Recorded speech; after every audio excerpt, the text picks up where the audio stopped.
Hello, before we begin, I'd like to say that I have a new video out that came out over the weekend. It's going to stop getting recommended to people because it got age-gated for a dumb reason. So if you like any of these shows, go check this out. Also, give me a follow on Twitter and Instagram. I'm very active on both of those platforms, and I'd love to see you there. Thanks. So The Idol just premiered last night on Max. If you're uninitiated, this is a drama series from the dirty mind of Sam Levinson, the creator of Euphoria, who I have had a rather long-standing one-sided beef with on this channel for the better of 2 years at this point. He doesn't know I exist, but I want him publicly tried for his crimes. The show has had quite a bit of bad press surrounding it since its announcement, most notably a Rolling Stone article detailing chaotic production drama and allegations of deeply disturbing content that was filmed for the show. I have a whole video about that here if you'd like to check it out. Since then, the series has debuted at Cannes Film Festival, where Sam Levinson said some boneheaded shit about it being the show of the summer in response to the show's criticism, and it has since received a rather unsightly score on Rotten Tomatoes. Before we go any further, I will say that obviously I did watch the show despite calls from some folks not to watch it. I'm a media critic, and this is media that I'm critiquing. I also want to say that we are going to be talking about themes surrounding SA, so if that makes you uncomfortable, here is a trigger warning, and I understand if you want to bounce. I went into this trying to give it a fair shake, as I do with everything I review, but it was just bad. Like, unbelievably bad. And of course, to avoid getting age-gated here, I will have to censor certain words as we talk about this, use abbreviations, rely on stills instead of trailer footage, because nothing can be easy and we live in hell. Anyway, so what is The Idol actually about? We're about to discuss the plot of the first episode, so spoiler Juno is on the screen. Spoilers coming in 3, 2, 1. The first episode starts out with Jocelyn, a pop star played by Lily Rose Depp, doing an album cover for her newest project. During this sequence, there are various handlers played by various famous people interacting with her as she's doing this work. There's an interesting sequence with Hank Azaria as he fights with an intimacy coordinator about whether or not she should show her nipples on the album cover, and then that character locks that coordinator in a bathroom in a statement that I'm sure doesn't actually mean anything and was totally just a goofy one-off joke. And then all of her handlers who play some role in her image but don't have actual names or titles freak out because a photo leaks of Jocelyn with frosting on her face, which is like a bizarre first conflict to introduce to the story because they spend the first few minutes explaining to the viewer that Jocelyn is damaged and broken and that her entire image is, chaotic, mentally ill sex kitten. But obviously I know, in real life, leaked photo without consent, bad, objectively, but you'd think they'd, take the opportunity to make some smart commentary here about selling sex as an artist while removing an agency and body autonomy from them in a situation. But no, they sort of just make bad jokes about it, they try to frame it to the press as revenge porn. One of them makes an offhanded comment about how they want to spin Jocelyn as some sort of feminist hero or victim and how that's basically the same thing.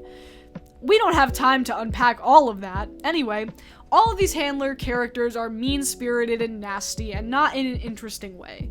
Jane Addams, who plays a record label executive, I had to look that up because it's not entirely clear, is at least embodying her role well and committing to being an unlikable asshole, but it's not very fun to watch. Same goes with Hank Azaria, and the accent that he's putting on is a little bizarre.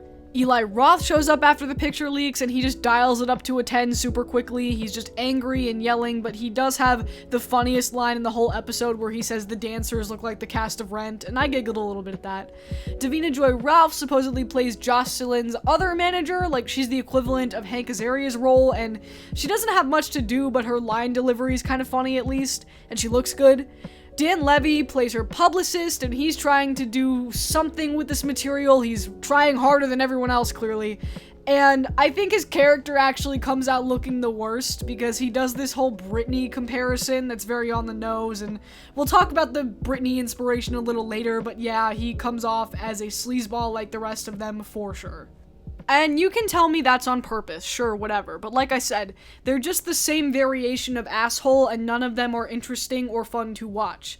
So the asshole brigade is having this conversation about what to do in regards to this photo up on a balcony, while Jocelyn practices her choreography with her dancers. She's having trouble with it, and then Jennie from Blackpink, who plays one of her backup dancers, does it much better than her. A scene that has no real narrative payoff, but at least she's fun to watch. And then Jocelyn comes back in and does the choreography, but better this time, and the asshole brigade starts clapping because baby, she's a goddamn star. I guess the only characters I haven't mentioned yet are Troye Sivan, who plays a photographer, and Rachel Sennott, who plays Jocelyn's assistant. Both of them are boring and they don't get much to do. Then Jocelyn goes to a club where she meets Tedros, the club owner played by The Weeknd. They start dancing and there's a real sense of sexual attraction and they hit it off pretty much immediately. Abel is fine as an actor, the same way that Lily is fine as an actor. There's nothing particularly special about the two of them together. I was actually surprised that there was really no build up to their relationship. Like, whatever the opposite of a slow burn is, that's what this is.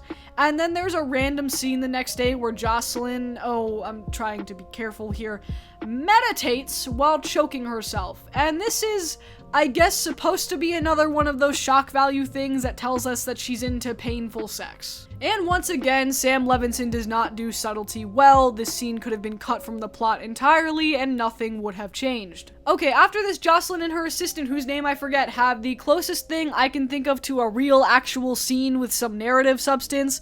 Jocelyn asks, Leah, if she likes her newest single, and Leah, of course, reaffirms her and says, yes, of course, it's great.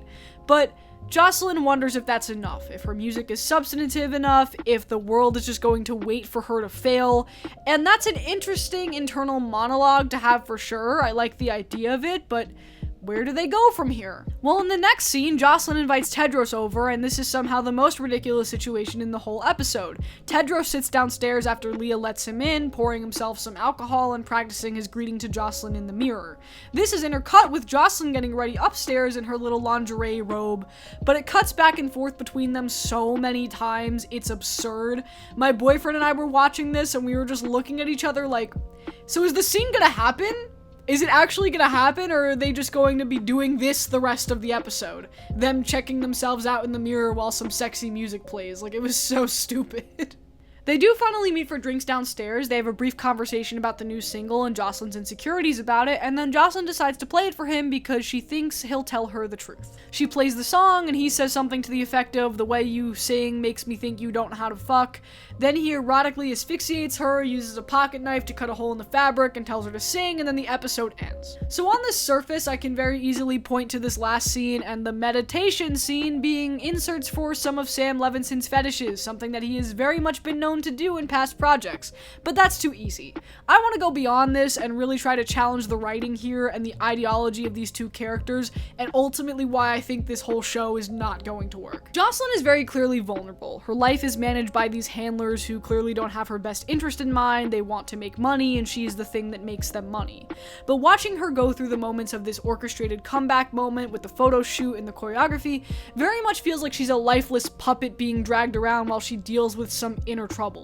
A psychotic break is referenced throughout this part of the episode, and it's also revealed that her mother died, and that's what may have triggered it at some point. And obviously the Britney parallels are also very clear. You know, it's a young white girl performing in this very sexual manner, and no one around her wants what's best for her.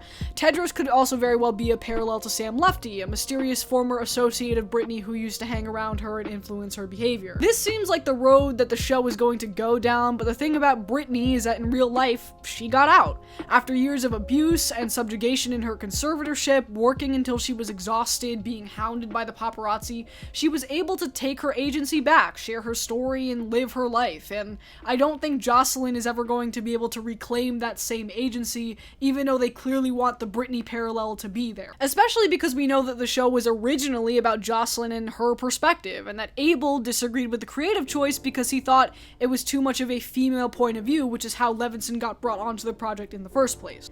Tedros as a character is very predatory, but the show doesn't frame him like that. He's the hero, he's the Prince Charming, the exotic savior, the cool, untouchable guy who's going to make her music better and make her feel more like herself. This is evident by the scene where Leah tells Jocelyn that she gets kind of R-wordy vibes from him, and she says, "Yeah, I kinda like that." Here, please hit me as hard as you can. The relationship doesn't work if the predatory nature of it doesn't get explored, and this is only episode 1, so I have enough time to be proven wrong, of course, but to me it just seems like as Jocelyn gains the trust of Tedros, he's going to just exploit her, and the stakes will only be made higher not by these two characters and their interactions with each other, but by the chaotic environment around them.